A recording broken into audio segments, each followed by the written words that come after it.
Hello, everybody. Hello, can you see me? Can you hear me?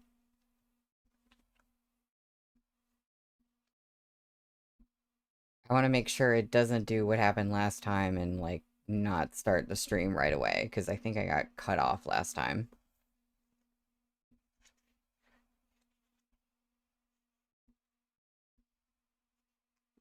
Hi, Blue.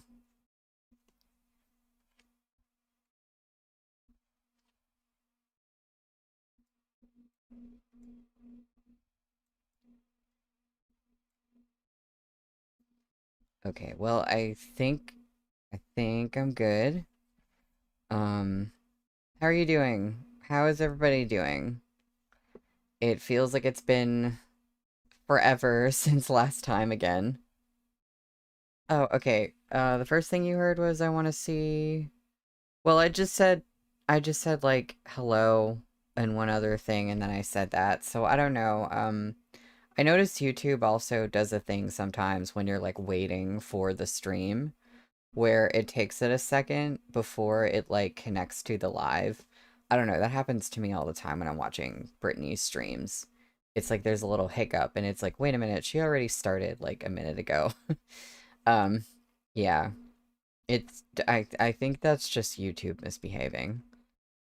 Okay, well, that's good to know. I guess I can always check back when this is done and look at the VOD and see if it started where I thought it did.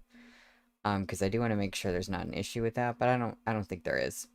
Um, so I am sure I've said this before, but I just wanted to say, like, oh my God, I can't believe we're in volume 7, and I can't believe how fast this whole thing has gone by. Because I still feel like it wasn't that long ago that I was like, yeah, I'm gonna do reading streams. Yeah. And I was like, you know, telling y'all about it and like posting online and trying to find people who were interested and just like, yeah, I'm gonna do this thing. And now we're on volume 7.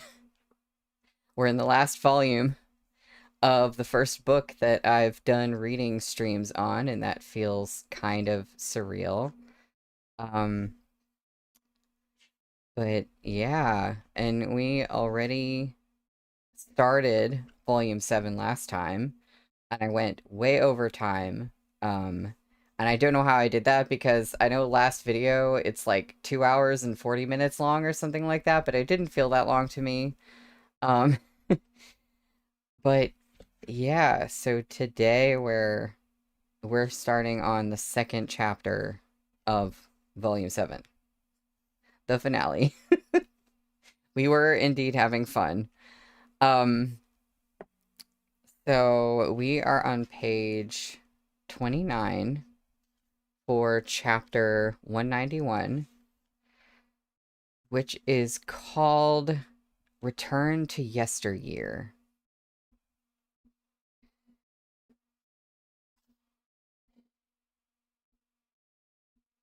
Deep in the night, 3 years prior, on the banks of the Fushui River, Moshi stood panting upon the desolate riverbank. Zhang Fuli's spell had left him dizzy, clutching the reversal stone in his sweat-slicked palms. He closed his eyes, turning his face to the cool wind. I'm immediately like, what? Because I thought we were going 10 years in the past. So I want to know, right? I want to know what the 3 years prior is about. I think it was supposed to be 10 years. Um, this was where the Fushui River wound closest to the capital. From here, one could see the city walls of Chonghua in the distance, grave and imposing, their vast shape faintly flickering in the night. The present war had yet to come. At this very moment, the emperor was instructing Murong Lian to come in secret to the Fushui and destroy Gumong's memories. Murong Chuyi was still alive. Perhaps he was currently puttering over his diagrams in his artificing workshop. Oh, That's why I was confused. Okay, thank you, Blue. 10 years was the maximum it could do, but they agreed to go 3 years back. That makes more sense. Okay, cool. As for Moshi himself, at this time, he would be at the northern frontier, heart full of hatred at Gumong's betrayal. He hadn't even wanted to return and see Gumong for himself. Pain lanced through his heart, but he had no time for self-pity. He had, at most, 2 hours to destroy the soul box that contained the demon blood beast's power. Only then could he change their future. Moshi had no difficulty finding the Imperial Guards charged with escorting Gumong back to the city. Moshi knew Chonghua's marching patterns and the layouts of its encampments like the back of his own hand. Defenses that looked impenetrable barely slowed his steps. He quickly found the central tent where Gumong was held prisoner.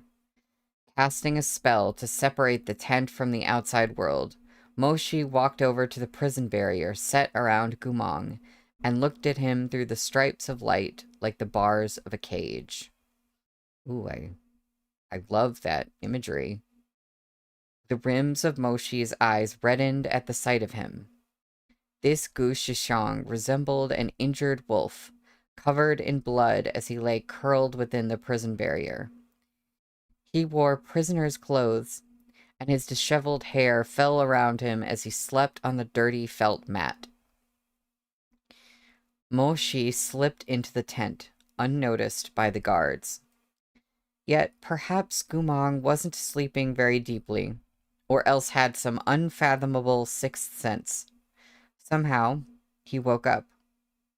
His eyes fluttered open, and he scrambled upright. Moonlight spilled through the opening at the top of the tent, and he sat within its silvery radiance. When he saw the face of the man who had come, his eyes widened in shock. Moshi? 2 quiet syllables, yet they felt like a boulder landing in Moshi's heart. It hurt so much he couldn't breathe. What are you doing here? Moshi brushed away the barrier's light, passing through the cage forged from spellcraft, and walked into that beam of moonlight. He looked down, gazing at the prisoner half-kneeling on the mat. He wanted so badly to tell Gumong on behalf of his past self, the Moshi who hadn't come. I'm sorry. I was the one who missed this chance with you. He wanted to take him away, to set him free. That way, Gumong wouldn't have to endure 2 years of abuse at Luomei Pavilion, 3 years of suffering with his name besmirched. He wanted to kneel, to embrace that bloody Gu Shishang in the moonlight. He wanted to tell him, enough. You've already done too much. It was my fault. I hated you and loathed you, and didn't return from the northern frontier to see you. I was the only person left you could trust, but I stayed away back then and missed the chance to make everything right. But he couldn't say it. He had 2 hours and 1 chance. A chance to rewrite their destiny. Moshi closed his eyes, swallowing hard around the bitterness that flooded his throat. He knew what he should do, what he had to do, to quickly and successfully obtain that soul box. He had to take Murong Lian's place, do what Murong Lian should have done on this night, and obtain the box that held the demon blood beast's power. He suppressed the tremor in his voice and buried his emotions within the depth of his eyes. With feigned composure, he told Gumong, it was His Imperial Majesty who sent me. Gumong's blue eyes flashed, then dimmed. Moshi felt his heart had been cleaved apart by a knife dipped in salt. His chest was a mess of blood and gore. He went on, his voice hoarse. He said the words that should have belonged to Murong Lian. Gumong, you're a traitorous turncoat. Gumong watched him through clear blue eyes, gazing up at the man who'd once been his inseparable companion, and said not a word. His Imperial Majesty told me you wrote to him and said you used your soul to seal the power of the demon blood beast. You created a soul box, hoping to offer it to him in exchange for your life. I've come to take this box. Each word he pushed out seemed to shred his soul a little more. After the last, Moshi was momentarily incapable of going on. He lowered his gaze in silence. He couldn't stand the way Gumong was looking at him. His voice was so hoarse it was barely decipherable.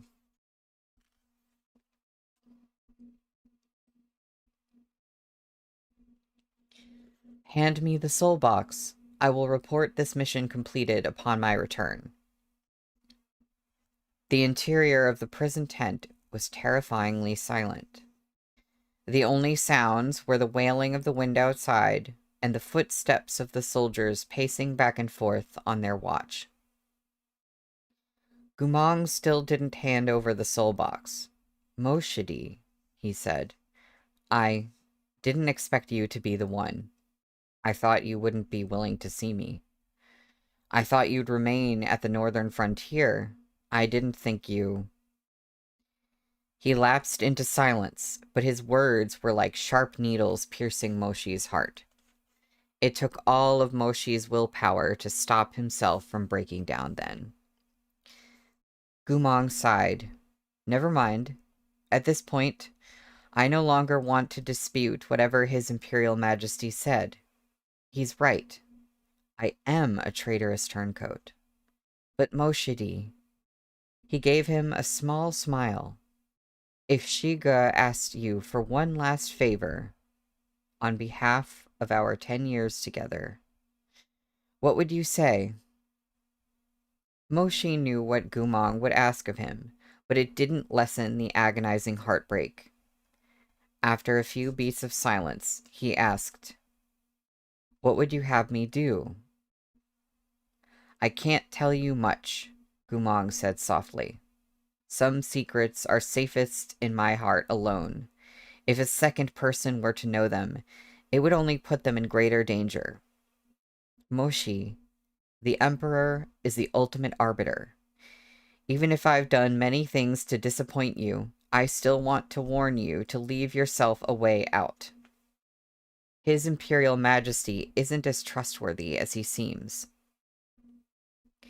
When he saw that Moshi didn't deny it, Gumong lowered his head, silently reciting an incantation.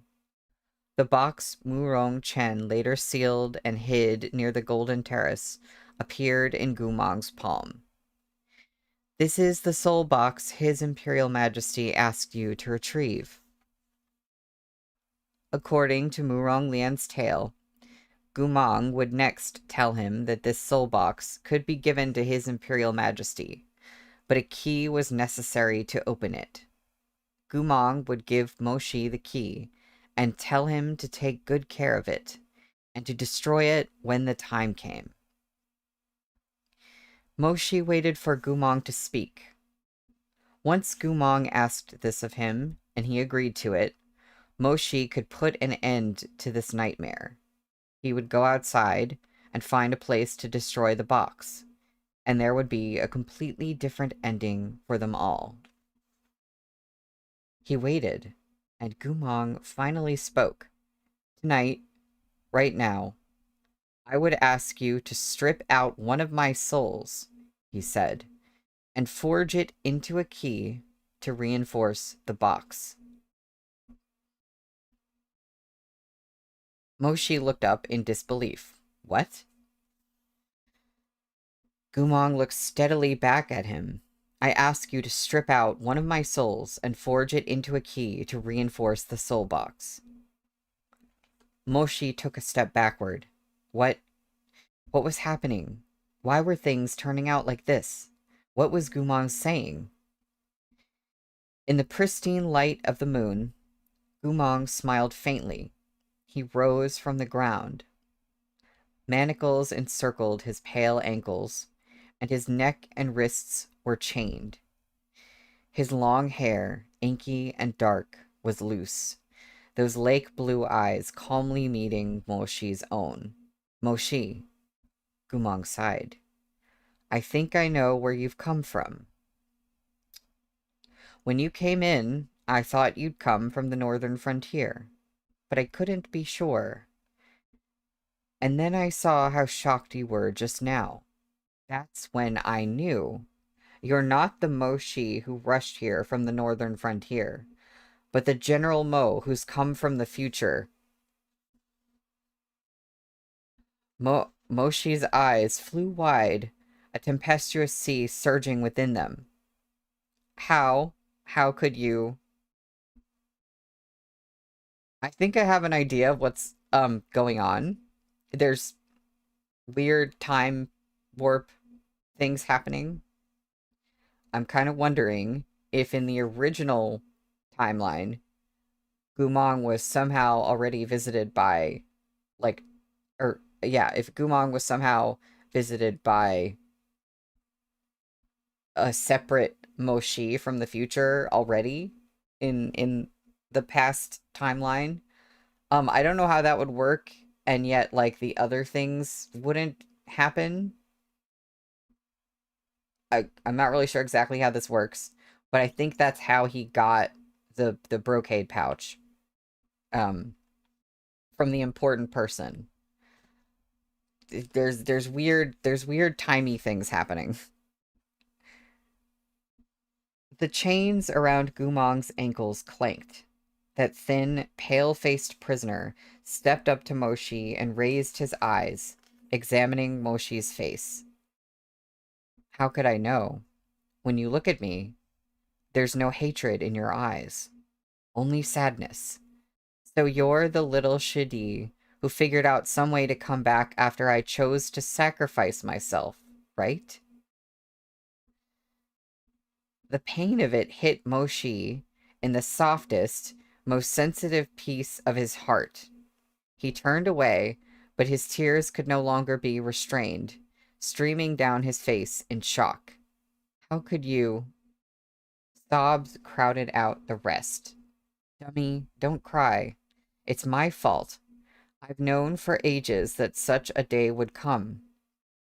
Gumong reached out his fettered hands, gently cupping Moshi's face. Moshi, I was the one who let you down. All my days, I've wanted to bring you into my life, but I've known for a long time when I would choose to die, when my soul would shatter. I couldn't bear to take you with me. Moshi turned, his gaze burning, yet sheened with tears. How could you know that? You're simply, and he doesn't say this part, you're simply a specter from the past. I came back so that I could change this ending. Because, when I shared minds and merged souls with the demon blood beast, Gumong pointed to his own blue eyes, I fell gravely ill for 7 days, never once waking. The demon beast has the ability to foresee its own death. When I merged with it, I saw my future sacrifice. I dreamed other prophetic dreams, and I dreamed of today. I saw you, coming from the future with the reversal stone, believing you could change it all. But nothing can actually be changed. Impossible, Moshi cried. Gumong shook his head. Moshi, the reversal stone has no power to change destiny. That's what the ancient records meant when they said it inflicts no harm upon the world, as fate has already been written. There's no way to easily change the past. The 3 forbidden techniques are forbidden because if such changes were truly effected, the consequence might be the collapse of the mortal world. This reversal stone is said to possess the power to change the lives and deaths of so many mortals, with no price paid. How can this be? His words were like cold ice filling up Moshi's insides. Even Moshi's fingertips were trembling. How? Before you came, I thought maybe my dream was wrong, said Gumong. But now I see it wasn't wrong at all. Moshi looked up, light flickering madly in his eyes, deeply sorrowful, yet wild and nearly insane. Then why would Jiang Fuli hand the stone to me? He has Chen Tong's memories. Did he not know how the stone should be used? Moshi, Medicine Master Jiang must have known precisely what the result would be when he gave you the reversal stone. But if he told you the truth, if he told you to take this stone and return to the past in order to personally cut out my soul and forge it into a key, would you have agreed? No, Moshi reflected. He would never have done it. There was no way he would have agreed. Gumong smiled, an expression filled with sorrow. The reversal stone's true name is the Stone of Destiny. When the world was created, destiny was written, and the laws of the universe and karmic balance came to be.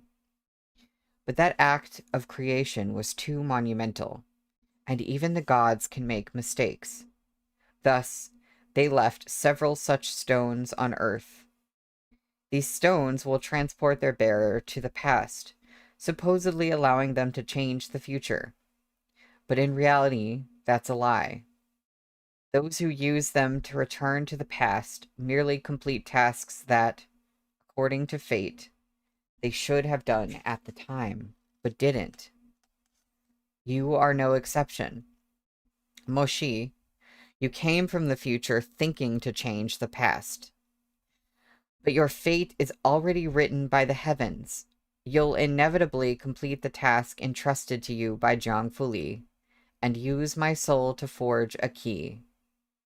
That is the destiny the stone seeks to mend. Moshi's blood felt like ice in his veins. His lips trembled. He wanted to say, "You're wrong. It's not supposed to be like this. You're the one who doesn't understand the reversal stone. It's not Jiang Fuli who lied to me." But as he gazed into Gumong's eyes, he knew in the depths of his heart that what he said was all true. Indeed, if a stone could really change the world and reverse the order of the universe, why would it require divination and the guidance of a hexagram? Why would the stone only be handed over to a fated person to return to an equally fated time? The stone couldn't rewrite destiny at all. It could only mend a past error within a certain loop of time. Moshi couldn't speak. The weight of his emotions was too much. He'd strained beneath them until he could bear it no longer. Grief crashed down upon him. When you returned to the city missing 2 mortal souls, with your mind broken, I always thought the people who hurt you were from the Liao kingdom, that they had gouged out your souls. But in truth, he wept plaintively, like an abandoned dog, raising scarlet eyes to stare at Gumong. He threw his head back and laughed, a mad, hysterical sound. But in truth, it was me? Gumong closed his eyes. This is my fate? Tonight, Muronglian will come looking for you. In my time, he told me he found you covered in blood and on the verge of death. He thought your interrogations went too far with their torture. But that's not true. I did it myself. Before he came, I had gouged out your soul. Yeah, Moshi really can't catch a break. I am very curious how Meat Bun is going to fix this. I completed the fate this stone gave to us. Isn't that right? Moshi, what do you all take me for? What do the heavens take me for? You can see the future. You've dreamed prophetic dreams. Did you ever dream of how I felt when you died with the demonic beast and left me? I couldn't cry. I couldn't lose my composure. I couldn't mourn. I couldn't even recover your body. Voice breaking, Moshi took hold of Gumong's hand and pressed it to his chest. Gumong, I'm a living person too. Did you foresee what this would do to me? Moshi lowered his head, his tears falling like rain. For as long as Gumong had known him, his little Shidi had never cried so piteously, as if his tears were wrung out of his body. Gumong's own feelings were complicated. He didn't know how to cross this chasm of fate, to nullify this pain. There was nothing they could change in the end. He too wished it didn't have to be Moshi doing it. He wished he could create this key himself. But his spiritual core was broken beyond repair. He couldn't do it. He stepped forward and embraced Moshi, who had come from the battlefields 3 years later. Moshi, who had already lost his Gumong Guga. He held him, feeling the exhaustion, despair, and helplessness that radiated from his body. To him, the Empire's General Mo had always been that kind youth sitting alone beneath a birch tree, who had been beaten for giving a pair of slave siblings money for food. He'd wanted to protect him for a lifetime. Yet in the end, Gumong had protected everyone on Earth. It was Moshi alone he'd let down. Shushong. When Moshi spoke again, his tone had lost its edge, sounding dull and muted, as if a raging blaze had burned to its brightest and suddenly snuffed out. I didn't come back to fulfill my fate, to hurt you, said Moshi, voice hollow. I know. In the future, I've already lost you. Moshi choked up, doubling over like that defenseless youth from bygone days who'd been stripped of all his support. His words were almost unintelligible. I don't want to lose you again in the past. I know, Moshi. I'm sorry. Why must it be me? When he heard him cry like a trapped beast, Gumong's tears, too, began to fall. He held his Moshidi tightly, his tears silently soaking Moshi's clothes. Why would fate choose Moshi? To tell it true, both of them understood perfectly. Moshi was the person Gumong trusted most. He was the only person who would listen to Gumong, who would be able to complete this final act of cruelty. Without this key, soon after this soul box was handed over to the Emperor, he would obtain the power of the demon blood beast. They wouldn't even have a few years before the 9 provinces came to chaos. The person who knew Gumong best, the person most like him, was Moshi. Gumong had once said, some things must be done. Some sacrifices must be made. When fate comes knocking, you have to face it if you don't want to be a coward. We all have our paths to walk. This was the path they had to take. The final stretch. Resentment, dissatisfaction, suffering. None of these could override the clear-sighted awareness of what they must do. It was carved into their bones. Not since the day they enlisted in the army, since the day they became generals, could they extricate themselves from the bonds of their duty. General Gu was General Gu, not a traitor. And General Mo was no coward. Those who became commanders possessed no earth-shaking power or military glory. There were only a series of burdens placed before them, burdens they had to pick up, even if the pain destroyed them. This was what it meant to be a general. Do what the reversal stone needs you to do, Moshi, Gumong murmured. I know the place you've come from is already a sea of blood, but I believe you haven't seen its conclusion yet. If that's how the world ends, why would the Stone of Destiny bring you back here to repair this bit of fate? He comforted him, just as he had when they charged into battle in the past. Though they knew nothing of what the future might bring, he consoled and encouraged him. Where General Gu was, there was fire and there was light. His warmth was enough to make others feel this wasn't the end. There will come a turn for the better. But will that turn still have you in it? Moshi mumbled, his eyes vacant. Gumong fell silent. Have you foreseen it? Moshi rasped. Gumong released Moshi's hand and stood before him, solemn. There's a dream I've had over and over again.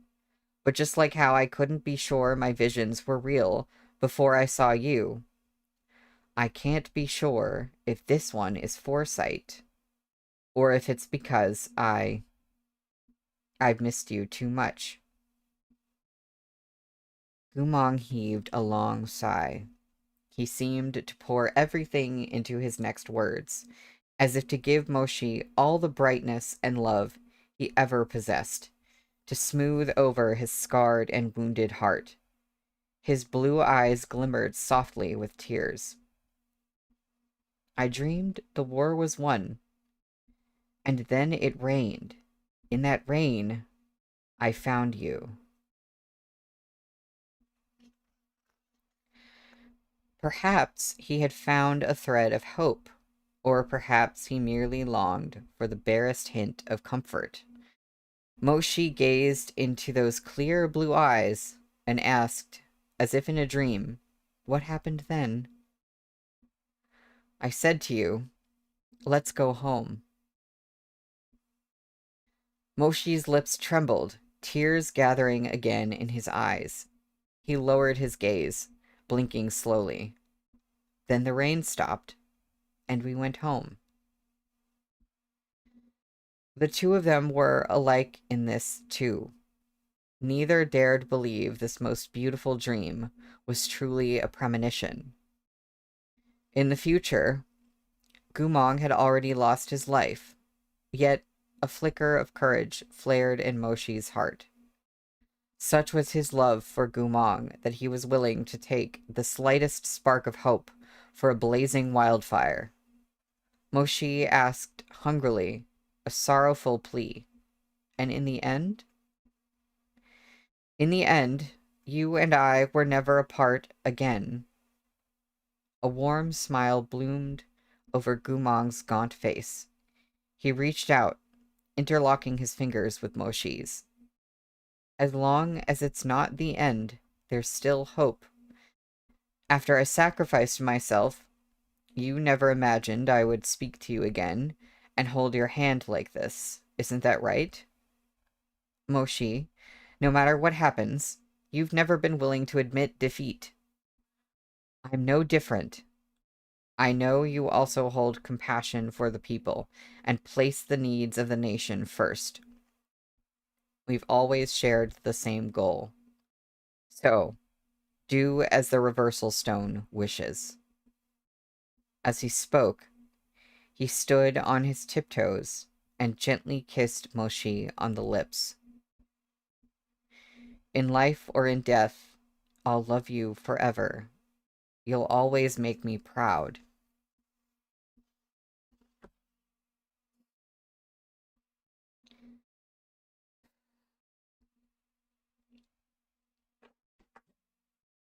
That's the end of the chapter. That's the end of the first chapter that I had to read today. Thank you, Meat Bun. Hi, Aspen Tree. That was an iconic quote. Unfortunately, Um, but okay, so this is taking a turn I absolutely did not expect. It sounds like he's going to do the thing that he actually already did before Moshi is. And then he's gonna go back to the future, and there's gonna be some other way to save Gumong.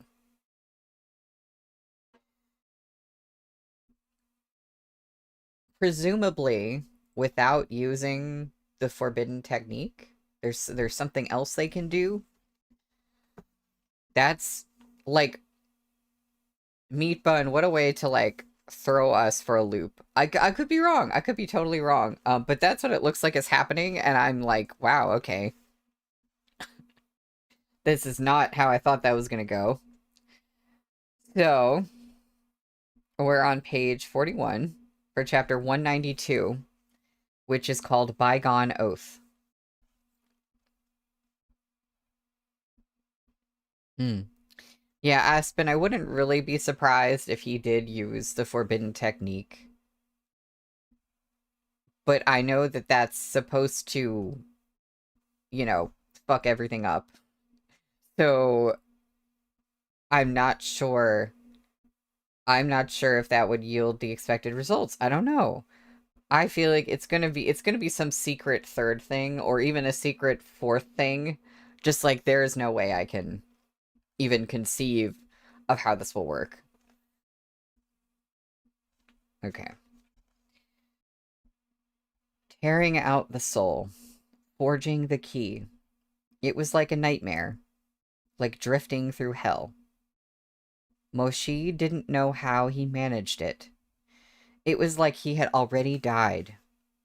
His own soul seemed to be floating at the top of the tent, fluttering as it looked down on the two people within.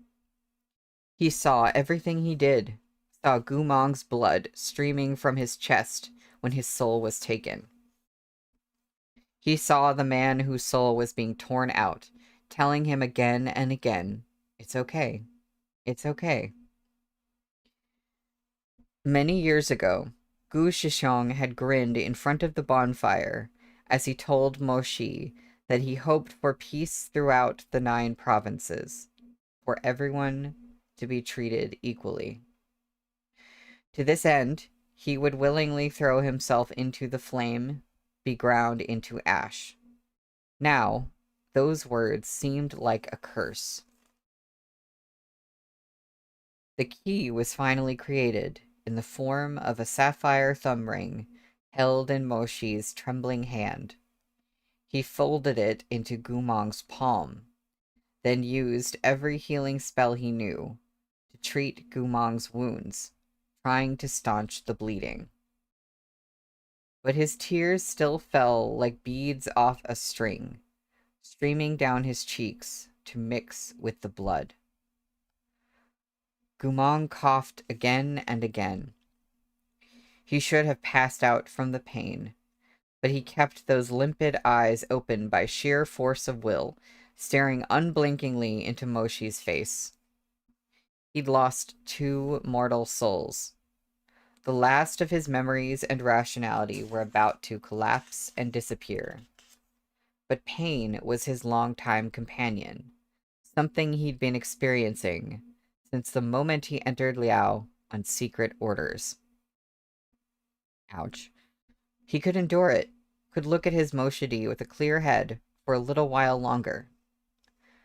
Gumong knew that in this lifetime, he could only be described as selfless where he himself was concerned. Toward Moshi, he had always been selfish. Gumong had offered up all of his passion, his lifeblood, and even his souls for the equal world for which he yearned. But for Moshi, he had left only wounds and the pain of separation.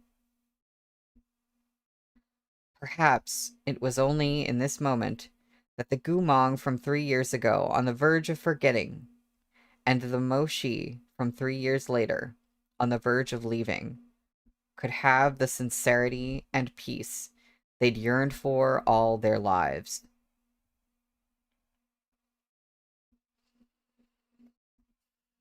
I, she needs to stop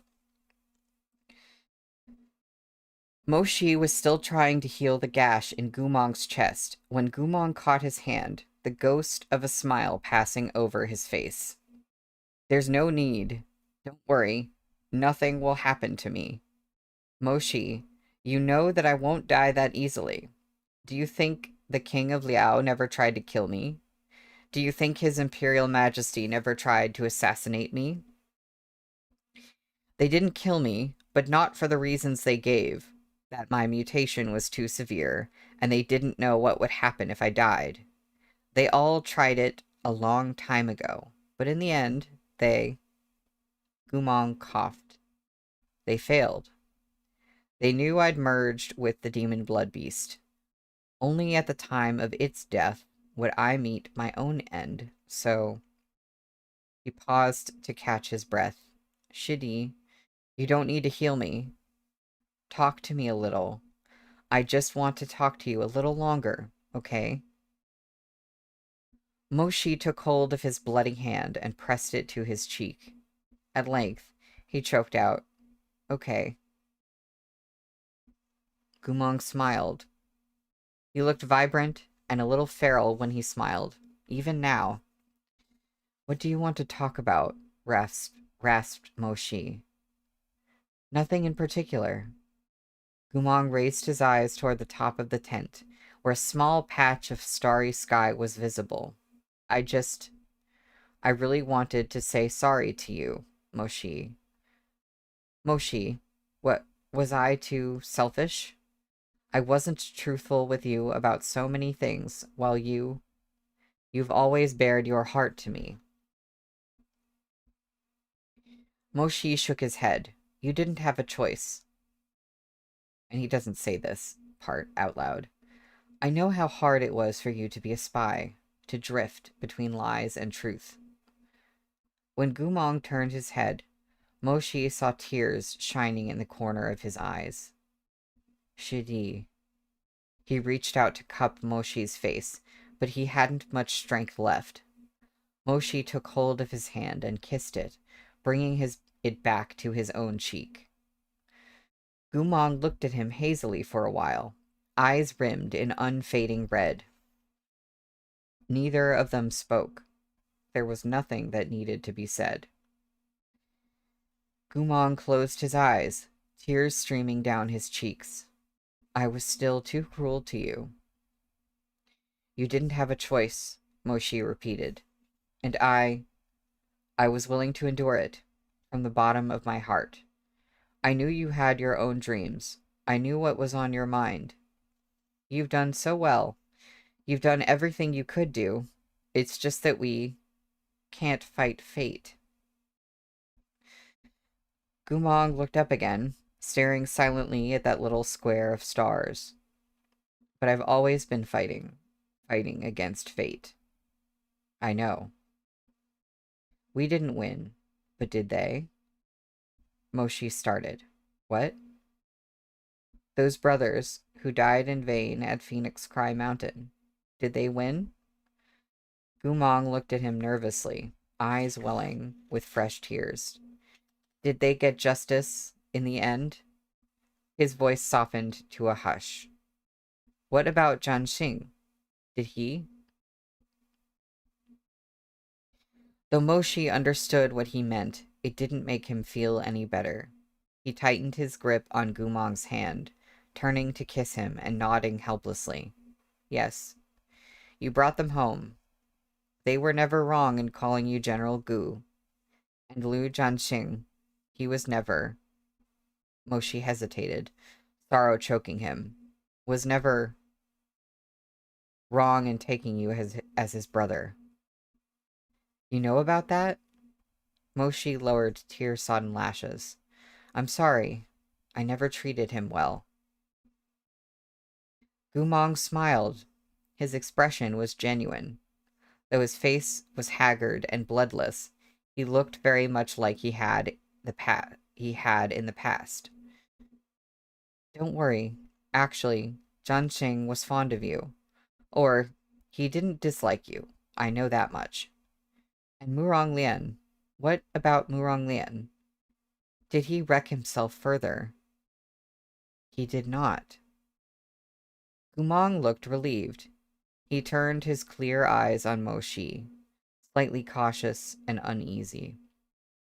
Moshi, in the years where I lost my memories, did it hurt you very much?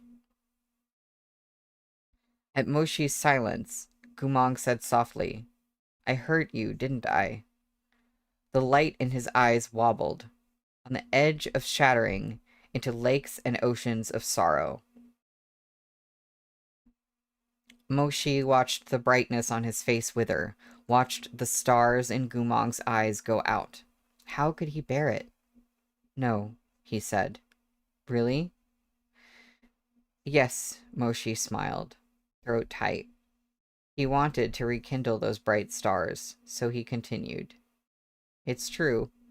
Even when you lost 2 mortal souls and your memories, you were always good to me. You never, ever made me sad. That's all true. Tina, me too.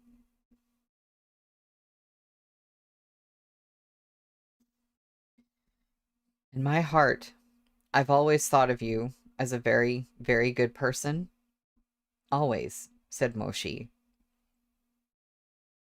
The uncertainty in Gumong's expression made Moshi ache to comfort him. You remembered me, more or less. I left you something. I left it with you, so you never forgot me completely. As if to prove it, he reached toward his belt, hoping to find some token of love to give to Gumong. But he had just come from the battlefield. Other than the reversal stone he had to take with him back to the present, he'd brought nothing else. As he felt about helplessly, his fingers grazed something soft. He looked down in the moonlight. What he saw left him stunned. It was the brocade pouch that held the reversal stone. He had been in such a rush to return to the past, he hadn't looked closely at the brocade sachet Zhang Fuli had handed him. Now he saw the pouch had leagues of dawn embroidered in gold and waves of rivers and mountains picked out in silver, with a pendant of red agate crystal sewn beneath. This was. A distant memory stirred to life. It was the very same brocade pouch Gumong had stubbornly defended during their reunion in Luomei Pavilion. Moshi had been furious the first time he laid eyes on it. Gumong had held it so tightly and spoken to him so firmly when he said, "Someone was good to me." He was the one who gave me this brocade pouch. Blue, that moment when you realize that you've been jealous of yourself for 6 whole volumes. Moshi's blood ran cold. In a flash, he saw fate's design. He felt another pang of sorrow, a dark shadow passing over his heart. Unbearable bitterness filled his throat. It was all he could do to keep from breaking down in tears. Oh, not the art, not the art. We're not looking at that quite yet.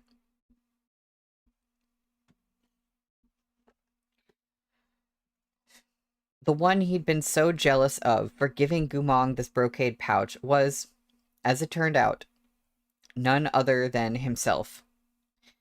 The man Gumong hadn't forgotten, even after losing his mind and his memories, was also himself. It had always been him, only him. Are you all right? It's nothing. Moshi pushed down his overwhelming grief, unfastening the pouch from around his waist with trembling fingers. He placed it in Gumong's hand.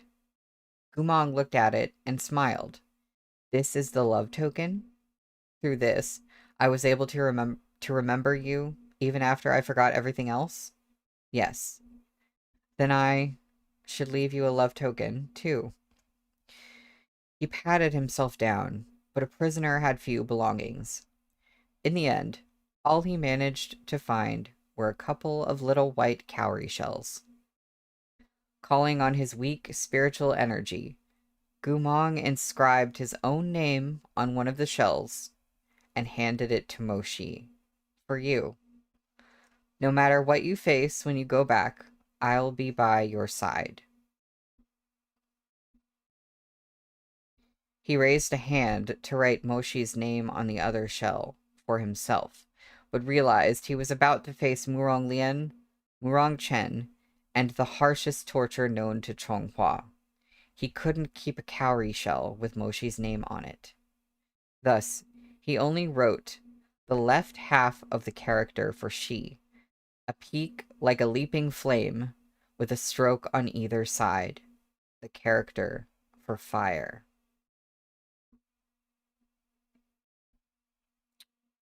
So part of Moshi's name has like the part of the character is the character for fire. I did not know that. That's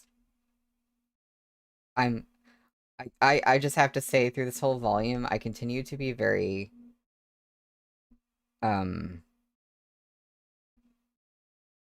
intrigued by the like the main metaphor at the beginning of the story or symbolism is like that Moshi was like water and Gumong was like fire. But then, Moshi is kind of fire elemental type and he mostly does like fire magic, but then he does also have the water weapon. But it's like fire is actually his main thing, even though he was compared to water because of like his temperament. So it's like within Moshi himself is this mix that also kind of encompasses them as like a couple, if that makes sense. I'm really into that. All the feelings. Yeah. Gumong carefully dropped the cowrie shell into the brocade pouch. This will be enough, he smiled. I'll remember you. With this, all of Moshi's questions about the brocade pouch were answered. The wave of heartbreak crashed down upon him with devastating force. He recalled how, before Gumong's death, he'd once opened this brocade pouch Gumong so treasured. He'd seen the cowrie shell inside, mottled and stained, inscribed with the word fire. Nettled, he couldn't help asking, "Who gave this to you?" Gumong had said he didn't know. All he remembered was that the person in question was very dear to him. Moshi. Seeing his expression, Gumong reached up and gently patted him on the shoulder. He knew his remaining lucid moments were few, and the time for Moshi to return to the future was near. He could feel his mind slowing, could see Moshi's body beginning to glow and blur. This was yet another farewell. He tried to comfort Moshi once more, as he had in the past, to encourage this hero who was about to return to the battlefield. In truth, they were both of them alike. They only wanted a home together. They craved neither fame nor military achievement. They hadn't chosen to be heroes because they found it in any way thrilling, glorious, or awe-inspiring. Rather, it was because they tasted too much bitterness and separation. They didn't want others to suffer as they had. That was all. Moshi, go back, said Gumong softly. He let his hand fall, taking hold of Moshi's fading fingers and using the last of his strength to give them a squeeze. There was no reply, just as he thought the reversal stone's effects had prevented Moshi from hearing him. He saw that Moshi's shoulders were shaking. Shidi, rasped Gumong.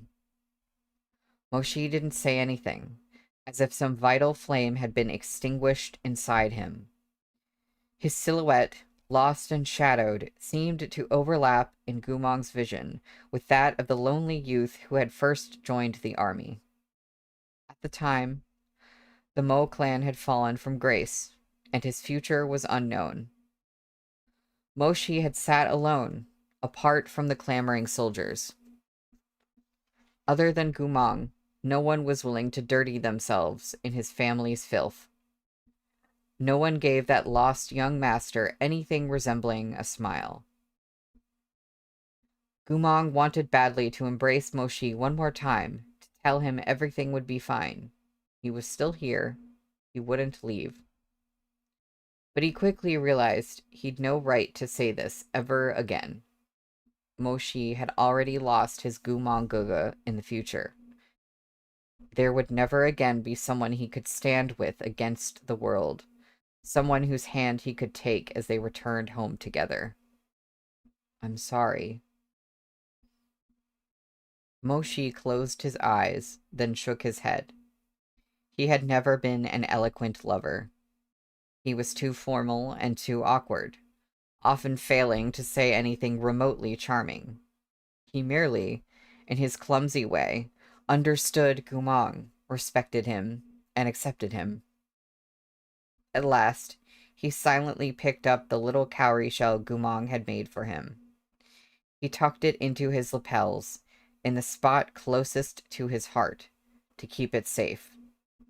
He wanted to get up, as calm and upright as every other time they had parted ways. But in the end, he couldn't do it. As he moved forward, it seemed as if his bones had been shattered, his heart ground to dust, his organs plucked out. He doubled over with the unbearable heartache. Slowly, he sank to the ground. In that futile past, in this finale of utter defeat, he cried himself silent. His relationship with Gumong had lasted almost 20 years, yet because of the difference in status between a noble and a slave, because of the conflict between a spy and a general, because of their gender, because of morality, because of this reason or that, it had never been respected. Their love was condemned to darkness and robbed of promise. And in the end, Gumong had chosen to sacrifice himself and could no longer return to him. But Moshi knew Gumong had loved him for nearly half his life. As a spy for the Empire, General Gu had expended nearly all his passion and almost every drop of his lifeblood to keep his secrets. Of what was left, those remaining hints of warmth, those shattered bits of time and sincerity, he had given it all unquestioningly to Moshi.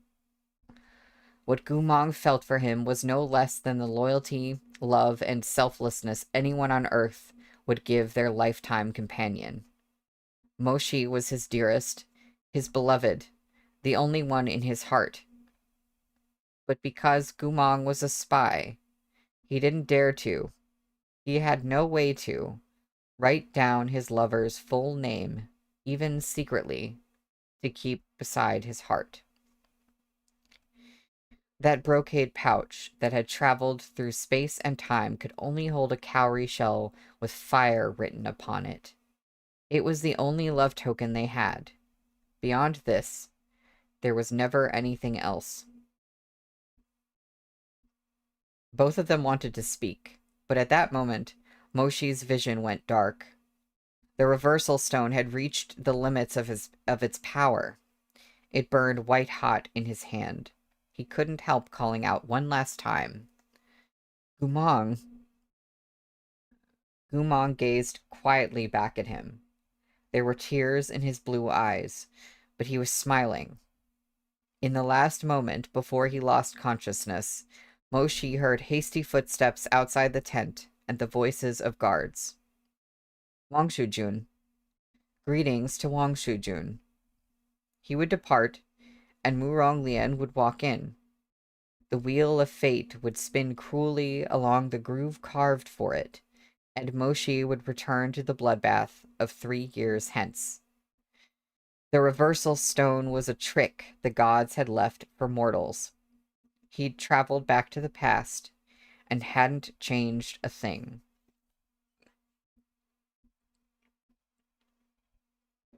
In the final moment, before he returned, he saw Gumong holding that cowrie shell with half Moshi's name against his chest. Against that place where the blood hadn't yet dried. The place closest to his heart. Gumong gazed at him without a word, but his endless love was unmistakable in his eyes. Moshi, little Shidi, go. Regardless of how broken my memories are, regardless of how much time passes, I'll keep my love for you in my heart. I'm sorry I can't stay by your side forever. I'm sorry I can't tell you everything without reservation. In the future, I'll hide things from you, lie to you, and walk alone toward death. I dragged you down, and I failed you. I regret it so much. But I've never once regretted loving you. Go back, Moshi. I hope in the future, just like in my dream, we'll find each other again in the rain.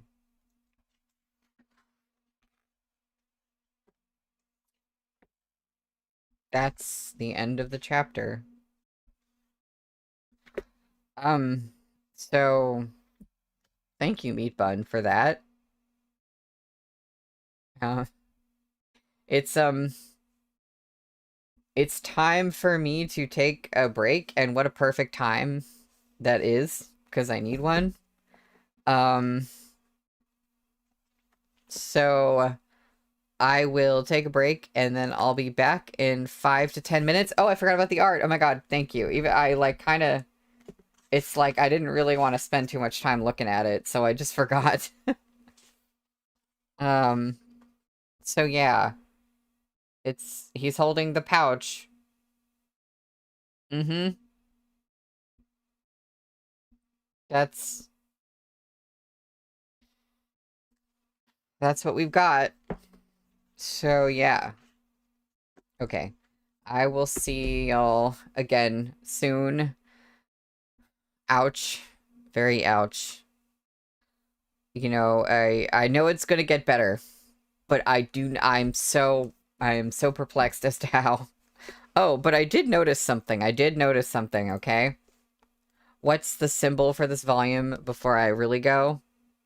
I don't know if you could see that well, but that is the cowrie shell, and that is the character for fire. I know that one. So, yeah. Mm-hmm. That's the shell. And you know, I am just really quick. I know Moshi has a shell with Gumong's name on it, right? Yeah, didn't he give him that? So I feel like that might be significant, or they're going to find the fire character cowrie shell, and that will be significant. I just feel like something magical is going to happen with one of those things. So anyway, I will be right back.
And I'm back. Hi, Nina. Oh, the mobile version of the app didn't have the chat box. Yeah, YouTube is buggy sometimes. I'm glad you're here. It's a lot of pain. It's been a lot of pain this whole stream so far, and I hope we can go in another direction now, but I don't think that's gonna happen quite yet. So, now that we've had a break from all that, we're just gonna get right back into it. We are on page 53 for chapter 193, which is called With You. When Moshi hazily came to, he found himself in darkness. His eyes were wide open. The ache in his chest, like a sharp awl, had pierced his heart. He could still see that last glimpse of Gumong's face, smiling at him through the tears and blood. Moshi closed his eyes, hot tears streaming down his cheeks. But he wasn't yet done. Gumong had offered up his blood, flesh, and bone in order to pave this path. Now Gumong was gone, and it was left to Moshi to fulfill this unfinished wish on behalf of his beloved. Even if his pain already felt like death by 1,000 cuts. The jut of his throat bobbed as he swallowed acrid bitterness. Slowly, he sat up. Indeed, it wasn't done. This wasn't the end. Gumong was no longer here, yet Chonghua still had Moshi. The 9 provinces still had Moshi. As long as he was still alive, Gumong wasn't completely gone. He would tend to Gumong's embers until the day he too died on this path. He looked around through reddened eyes. This place was formless, like the primordial chaos that preceded Pangu's creation of the universe. Moshi lay on a surface that looked like water, but he didn't sink beneath it. It would have resembled ice if not for the ripples running through it.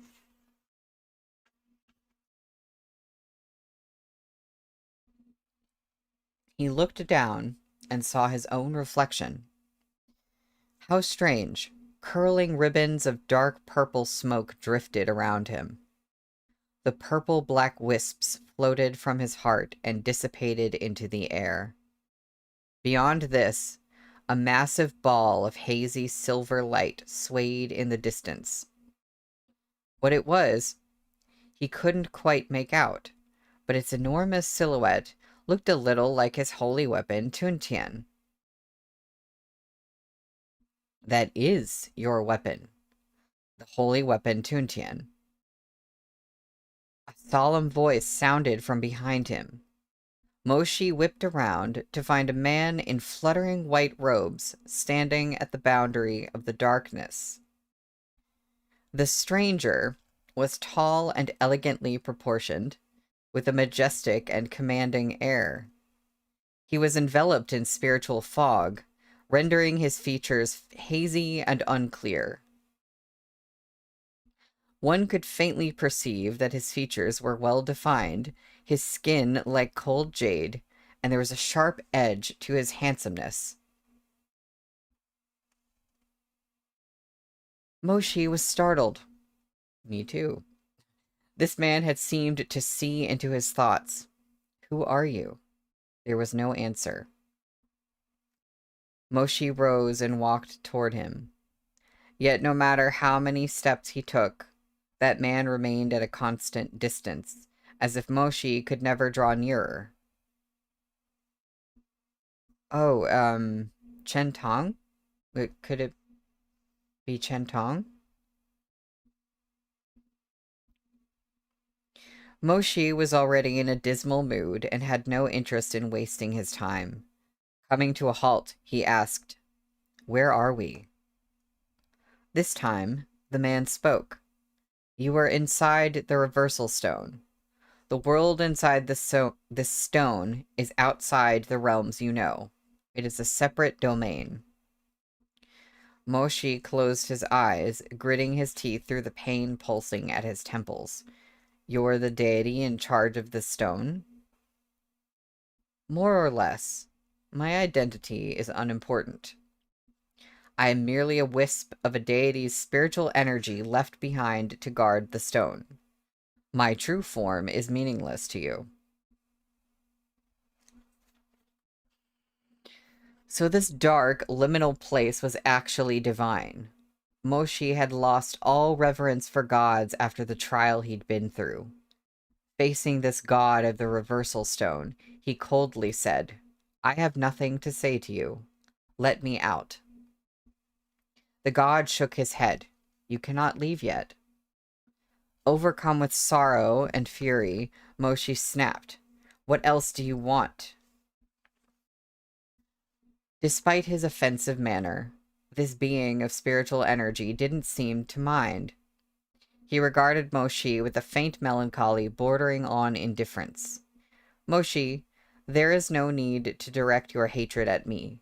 Your fate is not in my hands. I'm no more than a shadow left in this stone by true power.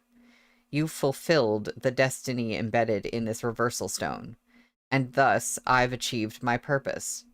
In fact, you've done me a kindness. A kindness? The word caught between Moshi's lips and twisted into mocking laughter. His voice was hoarse, his scarlet-rimmed eyes spiderwebbed with red lines. All right, repay that kindness, then, and do something.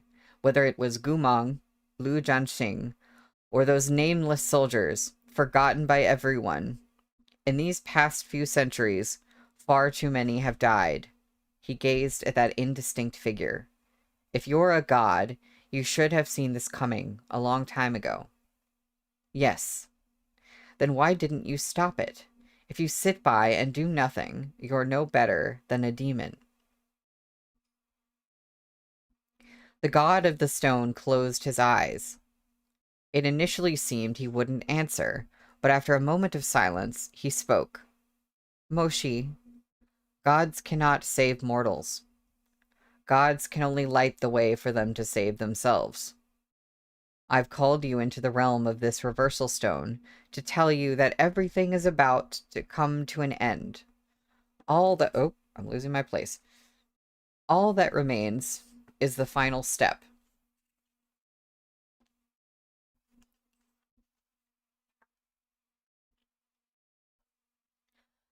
Hua Po-an has lived for centuries on Earth, Moshi said. He's merged with demons and scarcely counts as a living person anymore. I returned to the past to destroy the power of the demon blood beast, only to be told that the reversal stone has no such power. Tell me, how are we supposed to save ourselves? He pressed every question, and the god of the stone listened to every word.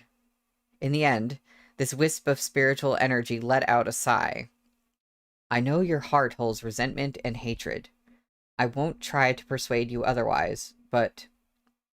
He paused. Hua Po-an is not invincible. His power is bound to the demon blood beast. I've called you here precisely for this reason.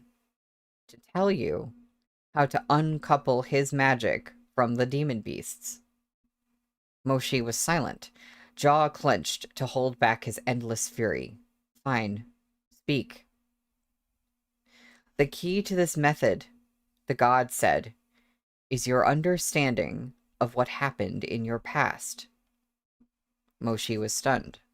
My past? The god swept his wide sleeves back and pointed down at the water that rippled without wind below their feet. Did I just flicker for a second? For anybody? I thought I saw my video, like, go black for a second. But we're here? Okay, cool. I don't know what that was. Okay, we're The god swept his wide sleeves back and pointed down at the water that rippled without wind below their feet. Yes, a reversal stone reflects a person's soul. Your body is a vessel containing all the joys and sorrows of your life, all the love and loathing you've received. Everything will appear in the reflection beneath your feet. Moshi looked down once more. His reflection was a representation of him.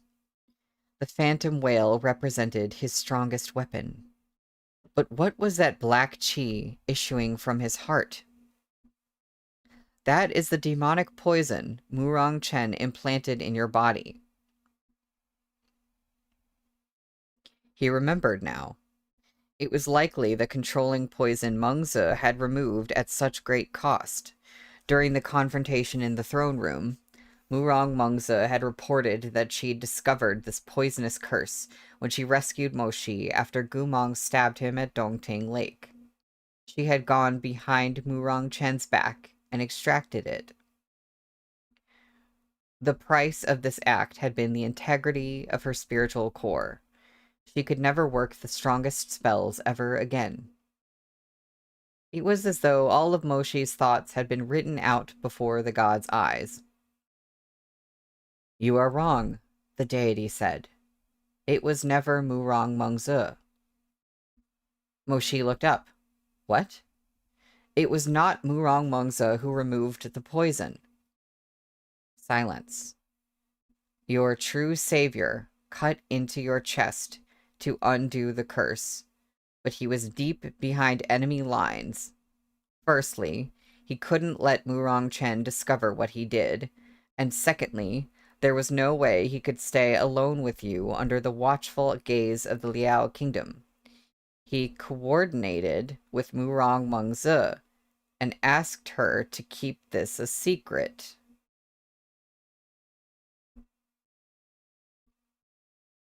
All the blood seemed to rush into Moshi's head, ringing in his ears. What are you saying? He asked, fingers trembling. At the Battle of Dongting Lake, Gumong stabbed you for a reason. He had discovered what Murong Chen did while spying in Liao. He lured you to the battleship and stabbed you, making certain you were unconscious. When you awoke, all you knew was that Murong Mengzi had rushed to the scene and brought you back to the camp.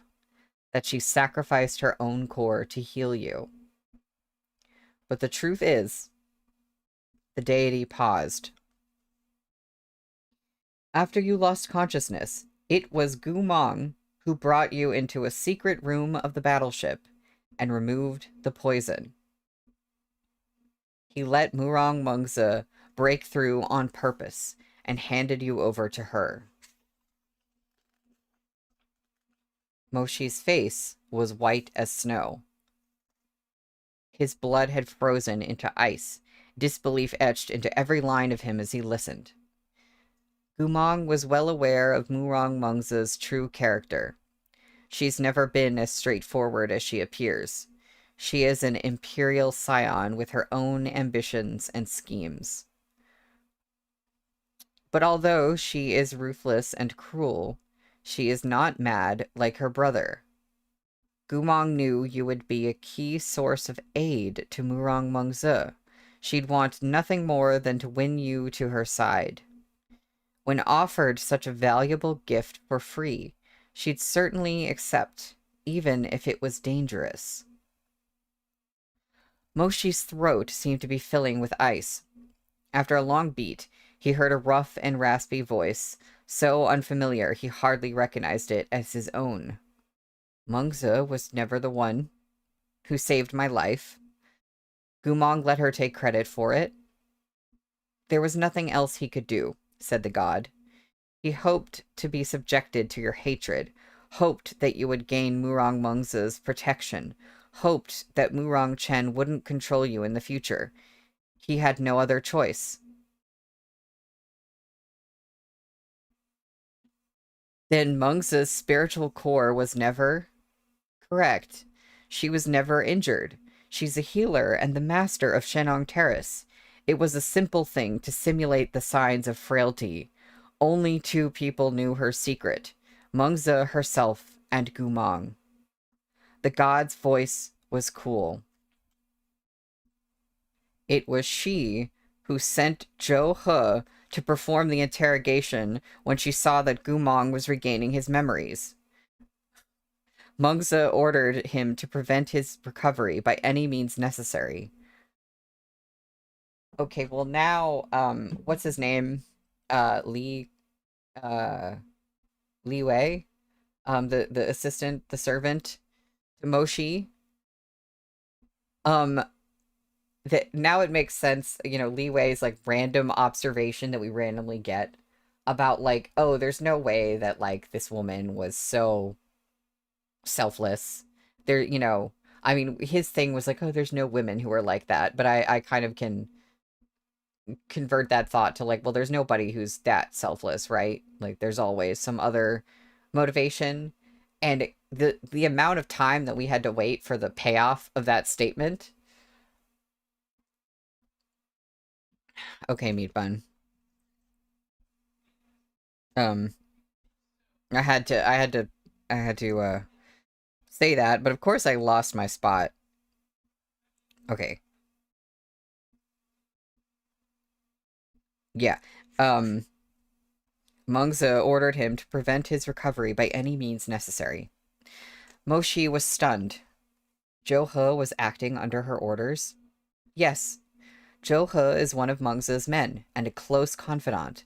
The one who has been trying to prevent Gumong's recovery all this time was none other than Murong Mengzi.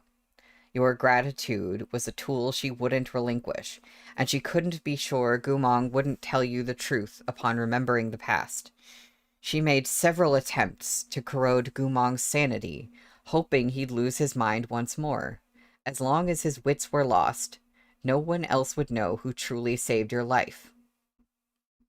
Blue, you'll have a blast every time you read a scene with Mengzi if you go back and reread. She's so obvious if you know. Oh my god, I can't believe I missed this. Impossible, murmured Moshi. She had so many chances to harm him, but she always took such patient care of Gumong. She even advised me to go to Lin An in search of that master cultivator. Advised you? The deity scoffed. That childish heart of yours is naive, to be sure. The Yue clan's mishaps saved Gumong. If all had gone according to Murong Mengzi's plan, Gumong's mind would be wholly destroyed when you two found this Grandmaster Cultivator. The god met Moshi's shocked gaze. Moshi, did you think she would let you... Did you think she would let anything happen to Gumong while he was under her direct care? Yet she acted multiple times. The first was the assassination attempt on Murong Lian. The second was when Gumong was recovering in the treatment room. It was she who appeared and told him the truth about the vow of calamity. She intended to break Gumong's mind and make him lose control. She had almost succeeded when you showed up and prevented Gumong from falling entirely into her hands. If she had insisted on carrying out her plan, regardless, and Gumong had fallen ill on her watch, would you not have begun to suspect her? Oh, Blue, yeah. Gumong lost his memories super fast after the fight when Mengzi was the healer taking care of him. Okay. No, I see it. So, Moshi's chest felt tight. There was no fury in him anymore, only endless cold and exhaustion. If we had gone to the wilds of Lin An, he murmured, we wouldn't have found the real Grandmaster Cultivator. That's right. You'd have merely found Mengzi herself in disguise, waiting for you two to take the bait. Moshi looked up into the sky and laughed bitterly. Mengzi, even she had her own schemes. It seemed that throughout his adulthood, almost everyone around him was working their own agendas, whether through imperial machinations, conflicts between nobles, or mundane trickery. Nearly everything he knew was false. Was the throne, and the power it held, really so precious? Was it worth toiling for a lifetime and sacrificing everyone else's sincerity to one's own pitiless ambition? He found the idea absurd. In the past few years, how many of the faces around him had he seen for what they were? Was a life so full of lies and manipulation really worth it? Moshi, you mustn't think of it like this. Such a prize may not be worth it to you, but for Murong Chen and Murong Mengze, it very much is, said the god. You are too honest, while Gu Mong is too idealistic. Men like you might become saints, but it would be hard for you to be rulers. Moshi closed his eyes, murmuring wearily, Murong Mengze wants to become a ruler. No, she wants far more than the throne of Changhua. The heavens didn't grant her this fate, so she seized it for herself. Rare is the monarch who is pure and clean. So it's always been. Since antiquity, Mengze is ruthless indeed, but... He paused. For a ruler, ability and wisdom are most crucial. All else is less so.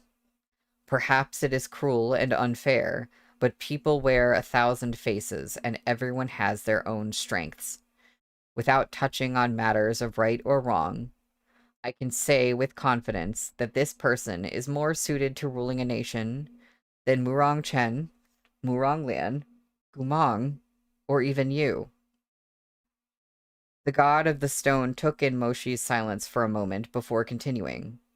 Now that you know of this, he swept his sleeves aside, gazing at Moshi through the cool mist. Moshi, once you return, will you seek her out for revenge?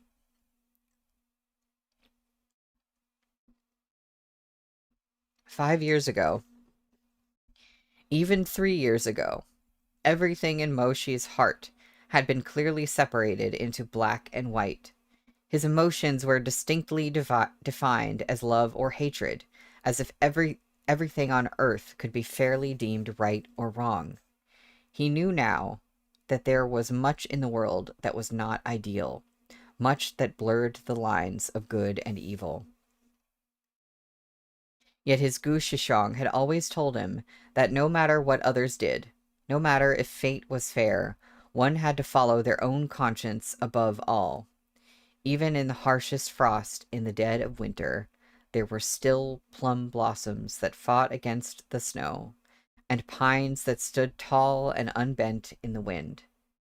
To remain unchanged by fate or power, by suffering or hardship, by eternal night or even death, that was the meaning of remaining true to oneself.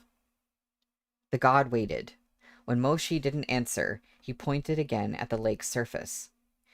If you haven't thought it through, there's no need to give me an answer. Whether or not you seek vengeance, you may decide once you return to Changhua and meet with her. I will now speak for the second important matter. What is that? Look at Tuntian in the water. Don't you think it's strange that your reflection features Tuntian's shadow? Tuntian is my holy weapon, said Moshi. Of course it would appear. Then where is Shuai Ran? Startled, Moshi looked up.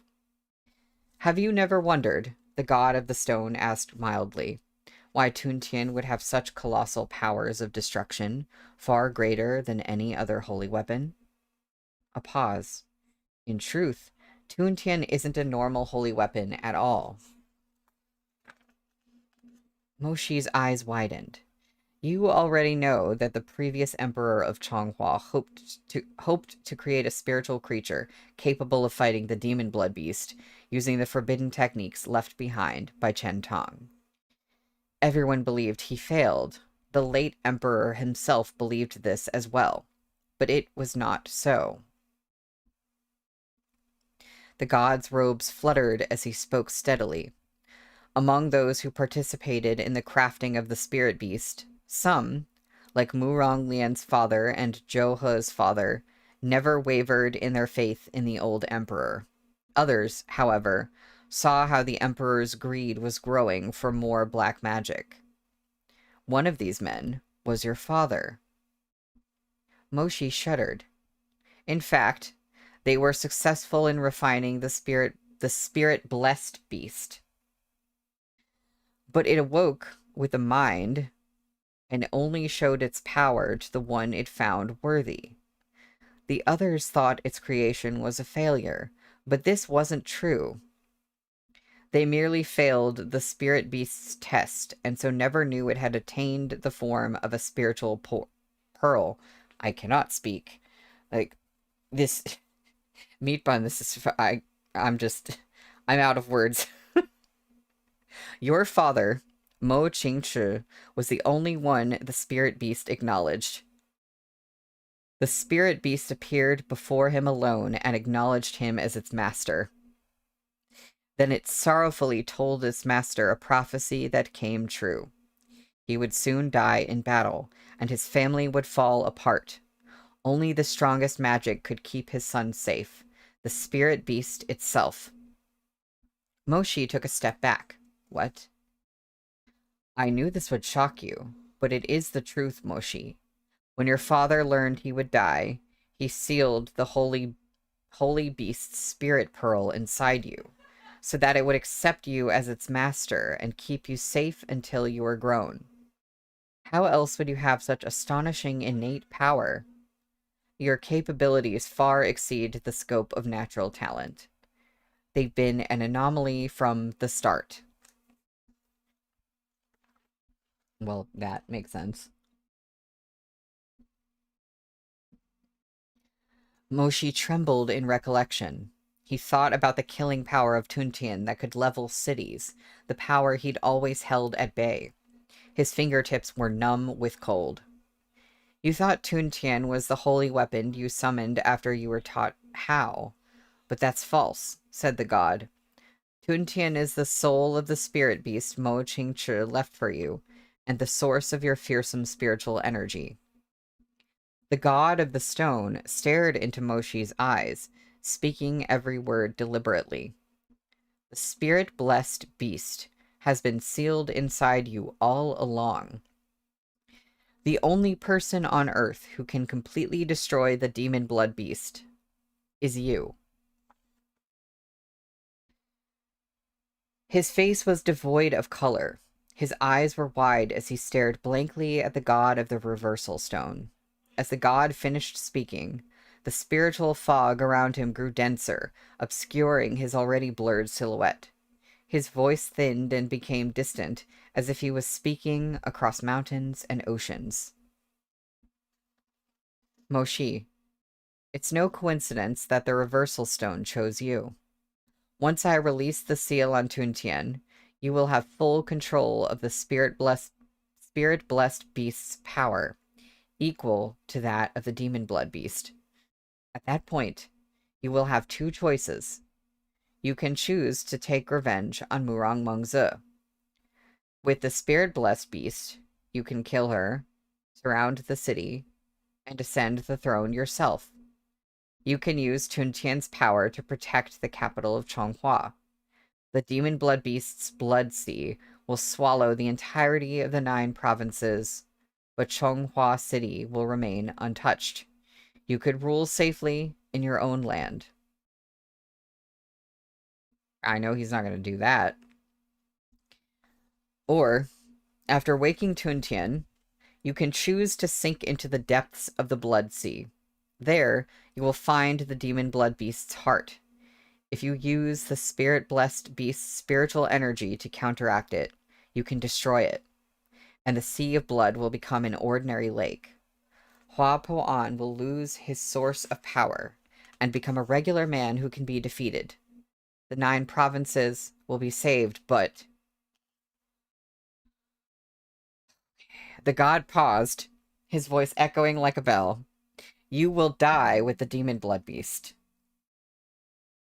Thereafter, you will be excluded from the wheel of reincarnation, never to return to this world.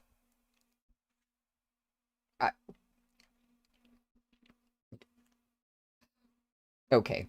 Okay, Meat Bun.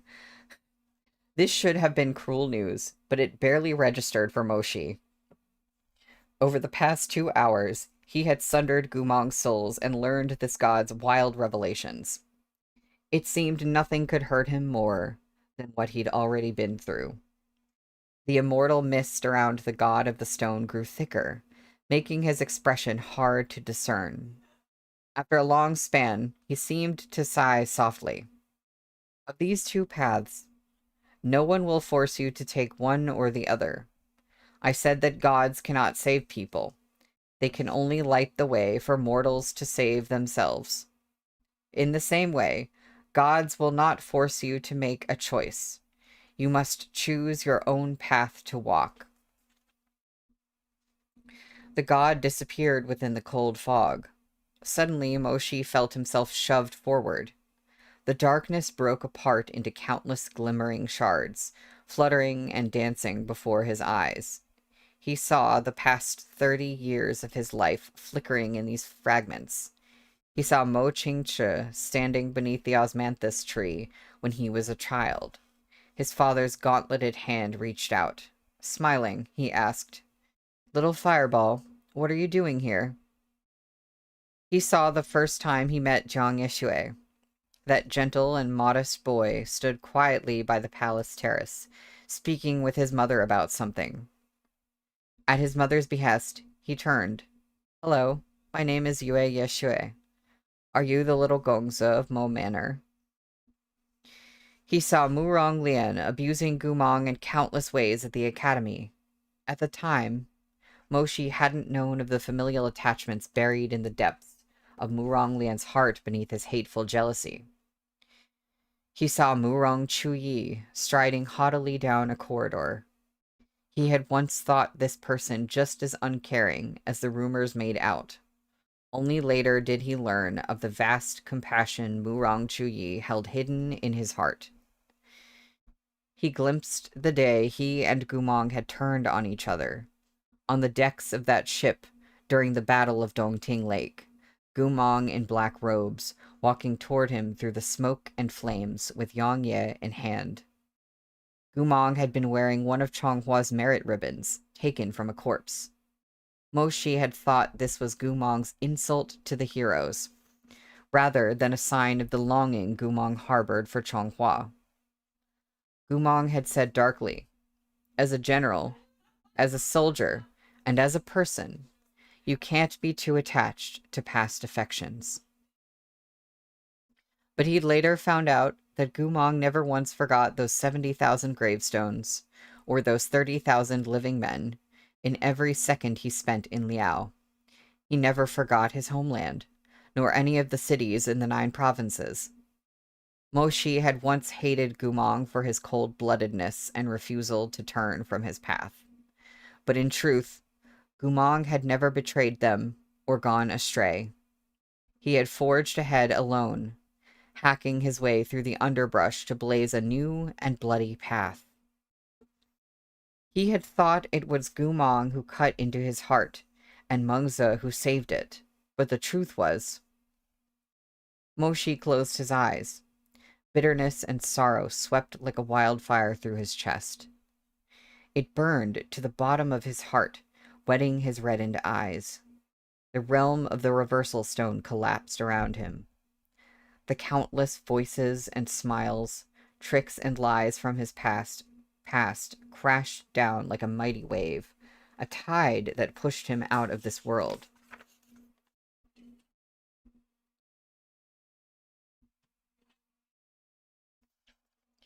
The words of the reversal stone's god seemed to echo in his ears. To take revenge and protect the city, or to throw himself into the blood sea. Of these two paths, you must choose. Even with his eyes closed, Moshi could sense the coming of dawn. He could hear the wailing of the women and children within the city, the bracing shouts of the soldiers, the metallic clash of fighting, the rush of the tide. He'd returned to the present. Once more, he found himself on the battlefield, 3 years later. He could hear someone shouting in the distance. Deploy the left flank to provide support to Medicine Master Jiang. Hua Puan has gone insane. Jiang Fuli had already set out to fight Hua Puan. The Medicine Master stubbornly believed he wasn't Chen Tang, yet he still walked into the war against Liao, bearing all of Chen Tang's memories and wishes. Gumong had said that everyone had their own duties to fulfill. Those duties might seem difficult, cruel, or meaningless. Perhaps they'd go unrewarded, or perhaps other people would take up the burden. Why should they be the one charging ahead? Better to spare oneself and hide somewhere safe. Many would think, forget it. My life is insignificant. I only want to find my own contentment. No one wanted to don the hero's mantle. But there would always be someone who stepped out of the crowd, who put away those personal grudges and thought, my life may be insignificant, but as long as I can do something that improves this world, this nation, or even just this street, that would be enough. Gumong, Murong Chuyi, Jiang Fuli, Mo Qingchi, all had chosen to walk a narrow path that others might scorn as foolish. Mo Shi knew they were waiting for him at the end of this road. He opened his eyes. That fading vision disappeared at last. His lashes fluttered, and he found himself returned to that side room. Jiang Fuli had gone. Dawn was breaking outside the window. A sunrise, the vivid red of blood. He looked into the distance, at the cultivators of Changhua who refused to admit defeat, clashing once more with the Liao army in the clouds. The bright streaks of their mounted swords were like shooting stars falling to earth, charging toward the Liao encampment on the opposite shore. The demonic sea of blood that had claimed Gumong's life lapped at the walls beneath the palace window. Mo Shi stepped forward into the dazzling sunrise, standing against the newborn dawn. He wrapped slender fingers around the railing as he stood in the wind, looking upon his devastated nation. He suddenly understood the destiny before him, a forking path that hadn't been preordained. All that was certain was that fate would present people with countless trials, feuds, mysteries, and misunderstandings. Very few could pass through it all and reach the shore they'd struck out toward at the beginning. He looked down at the roiling blood rushing past him and let the spent reversal stone fall from his fingers. Shixiang, he said quietly, I choose the same path you did. Wait for me. I'm coming after you. Well, that's the end of the chapter. And, I don't think I have time to read another chapter. I feel like that was a lot of long chapters today. I think they were all long, which kind of makes sense considering what's going on. I can look at the big fold-out art now. That's quick. Okay, awesome. All right, what? Wait, big fold-out. Here. Oh. Okay, wait, let me take a look at it before I show you guys. I think this is, like, this is, oh, well. Oh, there's the pouch with the shell and Moshi and Gumong. Okay, and then they're like on the battlefield. I need to figure out how to even show y'all this. Okay. Okay. Wait. I'm trying. Yep. That's so beautiful. Just like absolutely stunning. Yeah. I cannot deal. Oh, they're kissing in the corner. Where? Huh? Oh my god, they are! Did y'all see, did everybody see that? Like, here in the corner, they're kind of like red. That's, that's beautiful and perfect. Um, wow, okay. Well, cool. I guess I'm stopping. Oh, not really even early, only a tiny bit early today. Just, early for me. I'm not gonna do another 2 hour, 40-minute stream. Even though I really want to, because I want to find out what the heck is going to happen. But that's gonna have to wait. Um,